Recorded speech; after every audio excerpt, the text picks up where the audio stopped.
Bendiciones, mis muy amados hermanos en Cristo, lunes 2 de junio de 2025, y las lecturas de la liturgia hoy nos presentan un caso bastante interesante o varios puntos muy importantes para analizar. Vamos a ver Hechos de los Apóstoles capítulo 19, versículos del 1 al 8. Mientras Apolo estaba en Corinto, Pablo atravesó la meseta y llegó a Éfeso. Allí encontró unos discípulos y les preguntó: ¿ustedes recibieron el Espíritu Santo al aceptar la fe? Contestaron: ni siquiera hemos oído hablar de un Espíritu Santo. Él les dijo: entonces, ¿qué bautismo han recibido? Respondieron: el bautismo de Juan. Pablo les dijo: Juan bautizó con un bautismo de conversión, diciendo al pueblo que creyesen en quien iba a venir después de él, es decir, en Jesús. Al oír esto se bautizaron en el nombre del Señor Jesús. Cuando Pablo les impuso las manos, vino sobre ellos el Espíritu Santo y se pusieron a hablar en lenguas extrañas y a profetizar. Eran en total unos 12 hombres. Pablo fue a la sinagoga y durante 3 meses hablaba con toda libertad del reino de Dios, dialogando con ellos y tratando de persuadirlos. Palabra del Señor. Gloria a ti, Señor Jesús. Queridos hermanos, en primer momento, cuando Pablo llega a la comunidad de Éfeso, les pregunta que si ellos han recibido el Espíritu Santo al aceptar la fe. Y ellos dicen: ni siquiera hemos oído hablar de un Espíritu Santo. Desde el momento de la ascensión de Jesús hasta la parusía, es decir, la segunda venida del Señor, cuando venga como juez con todo poder y gloria para juzgar a los hombres, entonces ese tiempo, desde la ascensión hasta la parusía, en el que estamos ahora, es el tiempo del Espíritu Santo. Y es triste porque muchos teólogos, sacerdotes, personas, a veces cuando hablamos del Espíritu Santo, nos ayudan a reflexionar sobre el gran desconocido. Fíjense, el Espíritu Santo es el que nos da dones, carismas, frutos, regalos maravillosos de parte de Dios y ni siquiera lo conocemos. Es más, hay algunos que dicen ser cristianos que es pecado orarle al Espíritu Santo. Oiga pues, y ni hablar de la gran confusión que tienen a veces muchísimos hermanos cristianos no católicos con el tema del bautismo, que es que uno tiene que tener uso de razón, que es que tiene que ser mayor, que es que tiene que aceptar a Jesús, capacidad de arrepentimiento, etcétera, etcétera, etcétera. Y resulta que aquí Pablo nos está hablando de un bautismo que precisamente cuando Juan el Bautista está hablando con las personas que le siguen, les dice: yo a ustedes los bautizo con agua, pero dentro de poco vendrá uno que les bautizará en Espíritu Santo y fuego. Se refiere al bautismo del Espíritu. Desde esta perspectiva, mis queridos hermanos, ¿cuántos bautismos hay cuando nuestra Santa Madre Iglesia Católica nos dice que confiesa un solo bautismo, una sola fe, un solo Dios y Padre? Queridos hermanos, pues bautizarse es sumergirse en la vida espiritual de Dios. Bautismo significa sumergir. Nos incorporamos a la vida de fe, nos incorporamos a la iglesia, nos incorporamos a Cristo. Recibimos el bautismo en nuestra infancia, pero cuando estamos ya más conscientes de nuestra fe, confirmamos ese bautismo con el sacramento de la confirmación, que vendría siendo el sumergirnos en el Espíritu Santo, para que el Espíritu Santo actúe con nosotros. ¿Cuál es el error entonces que tienen muchos hermanos cristianos no católicos? Pensar que ese bautismo solamente es el bautismo de Juan el Bautista, que es de conversión para personas ya entradas en edad, que necesitan preparar su camino para recibir a Jesús, etcétera, etcétera, etcétera. Pero cuando ya estamos hablando de una comunidad que es cristiana, que es creyente y tiene hijos, pues entonces esa comunidad bautiza a sus hijos desde que están pequeños. Miren, hermanos, la controversia es bastante fuerte, pero incluso una de las señales del antiguo pacto que Dios hace con Abraham es la circuncisión. ¿Y cuándo se daba la circuncisión? A los 8 días de haber nacido el niño varón. Pregunta, ¿ese niño de 8 días de nacido tenía conciencia para decir yo quiero formar parte del pacto de Dios, del pacto de que Dios está haciendo con Abraham? El niño no entiende de pacto, el niño no entiende de sumergirse en la vida de fe, etcétera. Nada, absolutamente nada de eso. Y aún así, los niños son llamados por Dios para formar parte de la herencia del pueblo de Israel. De esa misma forma, los cristianos católicos que tienen hijos, desde los primeros días o meses de vida del niño, pues lo consagran a Dios, ya no con circuncisión, sino a través del bautismo. Y ese bautismo es el que incorpora al niño a la vida de fe. No en vano el sacerdote, cuando está bautizando al niño, pues pide que esté la presencia de unos padrinos y de los padres, quienes se van a comprometer. De hecho, cuando ustedes están escuchando la fórmula o el momento del bautismo, ustedes, padres y padrinos, se comprometen a ayudar al niño para su crecimiento en la fe, etcétera, etcétera, etcétera. Y que dicen muchos papás, muchas veces, como dice mi queridísimo amigo Frank Morera, apologeta católico, muchos papás, sin ser conscientes, sin conectar la lengua con el cerebro, responden que sí, que están dispuestos a formar la fe de sus hijos, cuando ni siquiera ellos tienen una práctica verdaderamente de la vida de fe y de una vida sacramental. Ni siquiera van a la Eucaristía cada 8 días, etcétera, etcétera, etcétera. Entonces ahí es donde de alguna manera nosotros estamos como cometiendo una falla, un error grave, que tendríamos que ir comenzando a replantearnos para que estos niños que están siendo bautizados actualmente, pues verdaderamente los padres y los padrinos sí se comprometan a formar a ese niño en la fe, a traerlo a la Eucaristía, a traerlo a los encuentros de la iglesia, a la infancia misionera, etcétera, etcétera, a todos estos movimientos de la iglesia que están ayudando constantemente a que el niño crezca en su fe. Entonces, ya estamos hablando de varios bautismos y no hemos mencionado un tercero que aparece también en la Sagrada Escritura, y este es mencionado por el mismo Jesús. Juan el Bautista está mencionando 2 bautismos. Yo les bautizo con agua por su conversión, pero vendrá otro, el que viene después de mí, que los va a bautizar en el Espíritu Santo y fuego. Y Jesús, cuando está ya predicando, dice: dentro de poco he de ser bautizado con un bautismo. ¿Cuánto espero que llegue ese momento? Y ese bautismo, mis queridos hermanos, no tiene que ver con agua, no tiene que ver con fuego, sino más bien con su propia vida, con su propia entrega de vida, con su propia muerte, con su propio martirio. Queridos hermanos, pero la fe declara un solo bautismo, una sola fe. Entonces, ¿dónde está la controversia de muchos cristianos no católicos que se quedaron con el bautismo de Juan para las personas ya adultas que necesitan una conversión, que necesitan adherirse a Cristo y necesitan de arrepentimiento, pero que no están hablando del otro bautismo de los padres que ya son cristianos, tienen hijos y que los van a formar en la fe?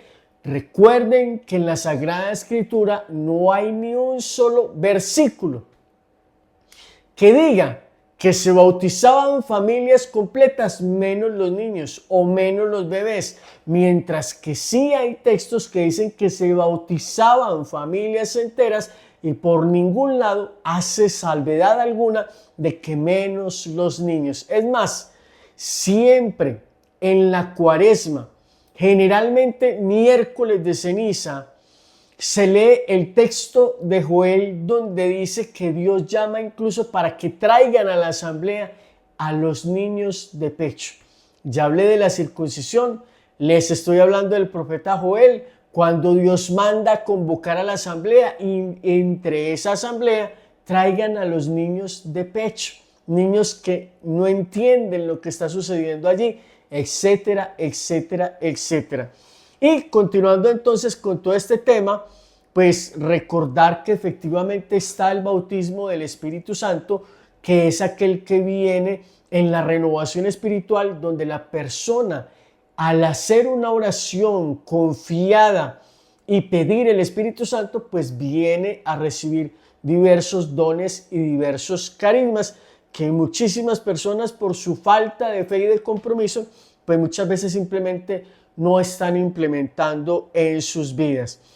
Recordemos entonces que aquí también hay otro detalle que está mencionando Pablo. Y ellos se hicieron bautizar en el nombre del Señor Jesús. Algunos cristianos no católicos también toman este texto para decir que solamente hay que bautizar en el nombre del Señor Jesús. Cuando Jesús en el Evangelio de Mateo, capítulo 28, versículos 19 y 20, está diciendo cuál es la fórmula del bautismo.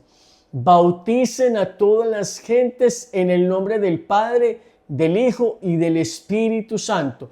El hecho de que el texto nos esté diciendo que las personas se bautizaron en el nombre del Señor Jesús, no está diciendo que esa es la fórmula del bautismo, porque ya la primera comunidad tiene claro cuál es la fórmula del bautismo, pero parece ser que hay muchísimos cristianos inmaduros que hay que hablarles, parece ser que es como con plastilina, como si fueran niños de pecho, como dice Pablo en algunas ocasiones.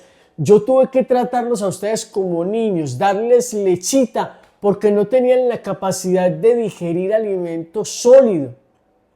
Pero la primera comunidad no tiene dificultad con eso, porque ellos entienden que Jesús los mandó a bautizar en el nombre del Padre, del Hijo y del Espíritu Santo. Eran en total unos 12 hombres y Pablo se quedó con ellos 3 meses formándolos, catequizándolos y persuadiéndolos precisamente para que aprendieran las palabras de nuestro Señor Jesucristo. El Salmo en su respuesta nos dice: reyes de la tierra, canten a Dios. Es como una forma de decir, sí, en el mundo hay autoridades, hay reyes, hay gobernantes, hay presidentes, hay alcaldes, hay gobernantes, pero hay un gobierno que está por encima de ellos y ese es el gobierno de Dios, el gobierno del reino de los cielos. El evangelio está tomado de Juan capítulo 16, versículos 29 al 33. En aquel tiempo los discípulos dijeron a Jesús: ahora sí que hablas claro y lo usas comparaciones. Ahora vemos que lo sabes todo y no necesitamos que te pregunten por ello. Y no necesitas que te pregunten. Por ello creemos que has salido de Dios. Les contestó Jesús: ¿ahora creen?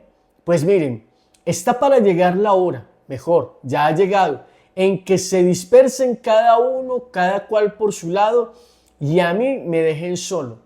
Pero no estoy solo, porque está conmigo el Padre. Les hablo de esto para que encuentren la paz en mí. En el mundo tendrán luchas, pero tengan valor. Yo ya he vencido al mundo. Palabra del Señor. Gloria a ti, Señor Jesús. Queridos hermanos, cuando Jesús ha resucitado y está hablando con sus discípulos, ya les está hablando muchas cosas de manera más clara, sin tanta parábola. Incluso me atrevería yo a decir que está preparando de alguna manera el escenario o preparándolos para comprender lo que viene más adelante con el desarrollo de la iglesia, que todavía no tiene una estructura visible. Además de que Jesús es la cabeza y ellos son sus discípulos, no hay otra estructura jerárquica como la tenemos ahora. Pero hace unos días atrás él decía: muchas cosas tengo todavía por decirles, pero ustedes todavía no pueden con esto. Cuando venga el Espíritu, los va a llevar a la verdad completa. Y ese es el camino del Espíritu en el cual estamos. Lo decíamos al comienzo del video, el gran desconocido en este tiempo, porque muchas personas conocen de Jesús, pero no están actuando bajo la acción del Espíritu porque no conocen el potencial que se puede tener gracias al don del Espíritu Santo. Entonces en este tiempo Jesús está como finiquitando algunos detalles antes de irse al cielo y ya les está hablando de una manera tan clara que ellos dicen: Señor, pues ya nos estás hablando tan claro que no hay necesidad de preguntarte nada o de profundizar, porque todo está quedándonos súper claro. Ahora sí creen que yo soy el Mesías, ahora sí creen que yo soy el Señor. Y les dice: pues queridos hijos, queridos amigos, ténganse, porque lo que viene ahora ya es cosa un poquito más peluda, porque cada cual va a tener que coger por su lado. ¿Qué es lo que provoca? Porque cuando ellos están allí, de momento, en los primeros días, están reunidos, están juntos. Y lo que comienza a causar que cada quien vaya tomando rumbos diferentes es la misma persecución, bendita persecución, que hizo que los discípulos tuviesen que entender que les tocaba empezar a ir a diversos lugares a propagar la buena nueva del Señor. Incluso algunos se fueron y nunca pudieron volver, etcétera. Pero se sembró la semilla. Y dice: ustedes me van a dejar solo. Pero es que Jesús ya está a punto de irse al cielo. Él no se queda solo. Él se va con el Padre, pero se queda místicamente con nosotros a través de la Santa Eucaristía. Les está hablando de todas estas cosas y también les está deseando que encuentren en Jesús la paz, porque les está anunciando que van a venir dificultades. Sí, van a tener luchas, pero tengan valor, porque yo ya he vencido al mundo. Y nosotros, si somos personas verdaderamente de fe, tendríamos que estar entendiendo que nosotros, por virtud del nombre de Jesús y por la acción del Espíritu Santo en nosotros, tendríamos que estar venciendo al mundo, al pecado, etcétera, etcétera, etcétera. Es decir, nosotros tenemos que ser verdaderamente sal de la tierra. Si los que creemos en Dios perdemos nuestra sazón, que es precisamente la vida en el Espíritu, la vida conforme al corazón de Dios, el estar apartados del pecado, si nosotros que somos la sal de la tierra perdemos ese llamado, ese estilo de vida, esa santidad a la que estamos llamados a vivir y comenzamos a vivir como el resto del mundo, pues simplemente dice la palabra de Dios: si la sal se vuelve sosa, ¿con qué la salarán? Perderá su razón de ser, la tirarán por el piso y todo el mundo la pisoteará. ¿Qué está pasando hoy en día, mis queridos hermanos, con la iglesia? Como muchos creyentes, en lugar de elevarse a vivir una vida conforme al corazón de Dios, se están tratando de bajar para vivir una vida conforme al mundo. Y eso incluye comenzar a relajarse espiritualmente, perder la noción del pecado y comenzar a cometer pecado como cualquier otra persona. Pues están perdiendo de alguna manera también el impulso de respeto que las personas tenían sobre lo sagrado. Ya verán ustedes cómo al sacerdote muchas veces se le trata hasta de: oiga, hijo de tantas, se le pisotea, se le insulta, se le maltrata, se le calumnia, se le ataca, precisamente porque si el sacerdote pierde la santidad, si el sacerdote no se diferencia del resto del mundo, si el sacerdote no está viviendo una vida conforme al corazón de Dios en santidad, y el cristiano como tal, pues el mundo nos comienza a bajar de la nube, a normalizar y a pisotear como pisotean a cualquier otra persona. Tenemos que recuperar la vida de santidad, tenemos que volver a Dios, tenemos que volver a apartarnos del pecado, pedir Espíritu Santo y vivir una vida santa conforme al corazón de Dios, para que en nosotros se vuelvan a manifestar los dones del Espíritu Santo. Querido hermano, espero que este mensaje sea de bendición para ti. Puedes colgarlo en el muro de tu red social, invitar a muchísimos hermanos, vengan, se suscriban a este canal activando la campana de notificaciones para que reciban alertas cada vez que subamos nuevo contenido. A ustedes por su atención. Muchas gracias. Dios les bendiga.